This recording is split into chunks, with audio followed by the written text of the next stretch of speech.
Audio book वाङ्मय 22 चेतन अचेतन एवं सुपर चेतन मन। चैप्टर 3 पार्ट 84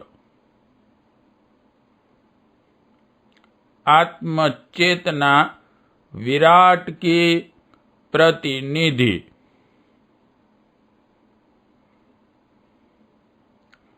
एक समय था जब आधुनिक विज्ञान और आत्मविद्या कभी भी न मिल सकने वाले दो परस्पर विरोधी बिंदु माने जाते थे। इसी कारण विज्ञान की प्रगति के साथ आध्यात्मिक अवमानना हुई, किंतु आधुनिक विज्ञान भी बढ़ते बढ़ते एक ऐसी स्थिति में आ गया है जब उसे यह विचार करना आवश्यक हो गया है कि क्या शरीर ही आत्मा है या आत्मा की अभिव्यक्ति के लिए शरीर अपर्याप्त माध्यम नहीं। मनुष्य की मस्तिष्कीय चेतना की भौतिक परिधि और उसकी विराट अवस्था दोनों के व्यापक अध्ययन से धीरे धीरे यह बात स्पष्ट होती जा रही है कि सारे शरीर में मस्तिष्क के विद्यमान होने की तरह विराट चेतना संपूर्ण सृष्टि में व्याप्त है। शरीर उसका एक स्टेशन और मंदिर मात्र है जिसमें वह अपने अंश या जीव रूप में कुछ क्षण विश्राम के लिए आता है। उसका अंतिम लक्ष्य विभु या विराट बनना है। इस उद्देश्य की पूर्ति न होने तक संतोष नहीं होता। मनुष्य की चिंतन शक्ति भावनाओं संवेदनाओं को मात्र रासायनिक संवेग मानकर मनुष्य जीवन को नितांत भौतिक मानने की भूल थोड़े से वैज्ञानिकों ने की है। अधिकांश ने या तो तथ्यों को अत्यंत गूढ़ कहकर निष्कर्ष निकालने का विचार ही त्याग दिया या फिर श्रद्धा पूर्वक उसने यही स्वीकार किया कि मानवीय चेतना का अपना स्वतंत्र अस्तित्व है। वह भौतिकीय तत्वों का सम्मिलन मात्र नहीं, अपितु विराट चेतना का ही अंश है। वह शरीर रूप नाम का पिंड मात्र नहीं, अनादि अनंत गुण वाला चेतन तत्व है। शरीरों का इंद्रियों का विकास उसकी इच्छानुसार उसके संकल्प के आधार पर हुआ है। भौतिक विज्ञान के जो पंडित स्नायु तंत्र नाड़ी मंडल को ही आत्मा मानते और उन्हीं से विचारों को उद्भूत हुआ मानते हैं, उनमें जर्मनी के शरीर विज्ञानी डॉक्टर कार्ल ह्वाक्ट तथा डॉक्टर टेंडाल आदि प्रमुख हैं। अपने सिद्धांत की पुष्टि में उन्होंने अनेक प्रयोग शरीर पर किए, स्नायु मंडल की विस्तृत खोज की। उन्होंने उस गति की माप की जो शरीर में किसी अंग पर आघात के बाद उस अंग से भाव संदेश के रूप में मन तक और मन से शरीर के किसी अंग तक पहुंचते हैं। मस्तिष्क बोध की सूक्ष्मता का भी पता लगाया तथा विद्युत आवेश देकर उन संदेशों को घटाने बढ़ाने में भी सफलता प्राप्त की। विचारों की उत्पत्ति को उन्होंने कहा, यह मस्तिष्क की वैसी ही उपज होते हैं जैसे यकृत की पित्त। हालांकि अब तक वैज्ञानिक मस्तिष्क के गहन अंधकार में झांककर जितना जान सकते हैं वह अधिकतम 13% है। मस्तिष्क के शेष 87% भाग की कोई जानकारी नहीं है। इतनी कम जानकारी को पूर्णता की संज्ञा देना वैसे ही अविवेकपूर्ण कहा जाएगा। फिर कुछ ऐसी घटनाएं और प्रसंग भी आए दिन आते रहते हैं जो इस वैज्ञानिक मान्यता के सामने चुनौती बनकर खड़े हो जाते हैं। वैज्ञानिक उन कारणों की कोई व्याख्या करने में असमर्थ होते हैं। उदाहरणार्थ, इटली में गियोबानी गलांती नामक एक ऐसा बालक था जो रात के अंधेरे में भी पढ़ सकता था। 1928 में उसे इसी स्वास्थ्य परीक्षा के बाद अमेरिका नहीं जाने दिया गया था।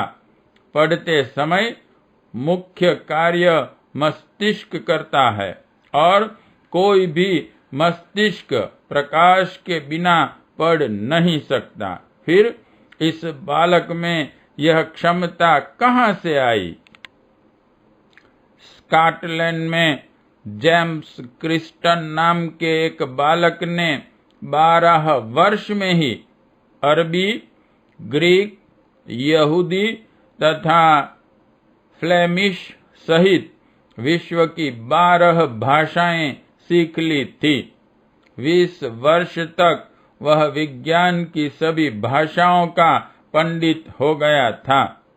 उसके और सामान्य व्यक्ति के आहार और जीवन क्रम में जब कोई विशेष अंतर नहीं था, तब बौद्धिक क्षमता में आकाश पाताल जैसे अंतर का कारण क्या हो सकता है?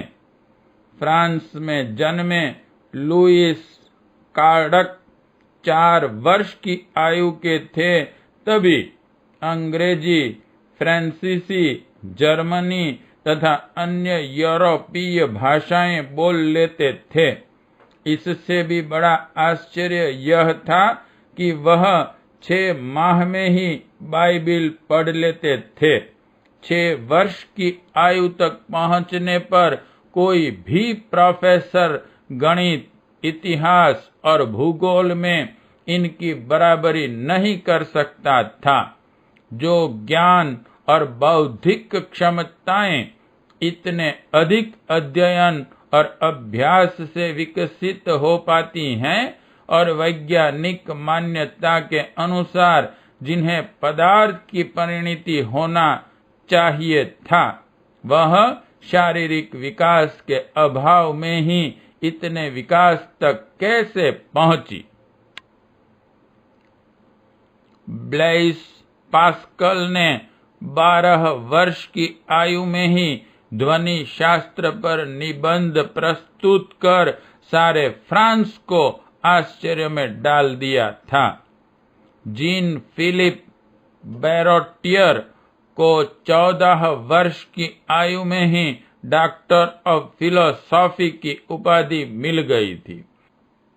उनकी स्मरण शक्ति इतनी तीव्र थी कि दिन याद कराने की देर होती थी, उस दिन की व्यक्तिगत, राष्ट्रीय और अंतर्राष्ट्रीय घटनाएं भी टैप की भांति दोहरा सकते थे। जॉनी नामक ऑस्ट्रेलियाई बालक को जब 3 वर्ष की आयु में विद्यालय में प्रवेश कराया गया तो वह उसी दिन से 8वीं कक्षा के छात्रों की पुस्तकें पढ़ लेता था। उसे हाई स्कूल में केवल इसलिए प्रवेश नहीं दिया जा सकता क्योंकि उस समय उसकी आयु कुल 5 वर्ष थी, जबकि निर्धारित आयु 12 वर्ष न्यूनतम थी। कोई भी अल्पबुद्धि व्यक्ति यह स्पष्ट समझ सकता है कि यह असामान्य ज्ञान पूर्व जन्मों के ही संस्कार हो सकते हैं। हमारे मनीषी निरंतर स्वाध्याय की आवश्यकता अनुमोदित करते रहे और यह बताते रहे कि ज्ञान आत्मा की भूख प्यास की तरह है, उससे उसका विकास होता है। यह बात समझ में आने वाली है कि चेतना का विकास ज्ञान साधना से ही संभव है, जो अद्भुत क्षमता के रूप में हर किसी को मिलती हैं। बालकों के आहार, वातावरण, पोषण आदि की समान सुविधाएं होने पर भी बौद्धिक असमानता इन्हीं भारतीय मान्यताओं की समर्थक हैं। इटली के डॉक्टर लॉम्ब्रोसो, जिन्होंने एक समय एक प्रतिष्ठापना दी थी कि रचना विज्ञान की दृष्टि से एक पागल और प्रतिभा संपन्न व्यक्तियों में समरूपता होती है, इस बात को भौतिकवादियों ने बहुत अधिक उछाला, किंतु वे यह भूल गए कि देखने में नमक और शक्कर दोनों में समानता दिखाई देने पर भी उनके गुणों में कितना अंतर होता है। एक का भाव 5 रुपये किलो होते हैं तो दूसरे के 10 पैसे किलो। प्रतिभाशाली व्यक्तियों, आध्यात्मिक धार्मिक संतों के विचारों में रचनात्मक जागरूकता और मार्गदर्शन की क्षमता होती है। उन्होंने सैकड़ों लोगों के जीवन में शांति, सुरुचि और सुव्यवस्था दी, जबकि पागल के विचार अस्त व्यस्त होते हैं। उसे लोग धुतकारते ही हैं, उसकी सुनता कोई नहीं। लॉम्ब्रोसी के उक्त प्रतिपादन का खंडन अनेक वैज्ञानिकों तथा मनोवैज्ञानिकों ने भी किया है। डॉक्टर मार्शले ने उपरोक्त मत से असहमति व्यक्त की है और लिखा है कि सामान्य मस्तिष्क में दुनियादारी की प्रवृत्ति तो होती है, किंतु सूक्ष्म चिंतन शक्ति असाधारण लोगों में ही होती है। मैडम ब्लेवेट्स्की का कथन है कि मस्तिष्क उस वीणा व वायोलिन की तरह है जिसके तार को जितना अधिक खींचा व कसा जाएगा, ध्वनि कंपन उतने ही सूक्ष्म और मोहक होंगे। असामान्य मस्तिष्क की असामान्य उपलब्धियां ऐसी ही हैं। तार कसने में उसके टूटने का भय होता है, इसलिए उसे धीरे धीरे सावधानी से कसते हैं। मस्तिष्क को जिन साधनों यानी कि योग विद्या से सूक्ष्म, तत्वग्राही और संवेदनशील बनाया जाता है, उनकी भी यही प्रवृत्ति होती है। एकाएक कठोर अभ्यास पागल और विक्षिप्त कर सकते हैं, इसलिए साधना का क्रम मार्गदर्शकों की देख रेख में धीरे धीरे बढ़ाया जाता है।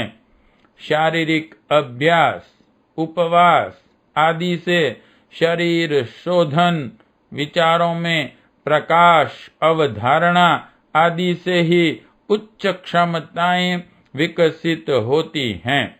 योगियों पर कोई स्नायविक दबाव नहीं पड़ता, कोई बीमारी नहीं होती। अतः एव सूक्ष्म विचारों की महत्ता के साथ साथ योग साधनाओं की भी प्रामाणिकता सिद्ध होती है।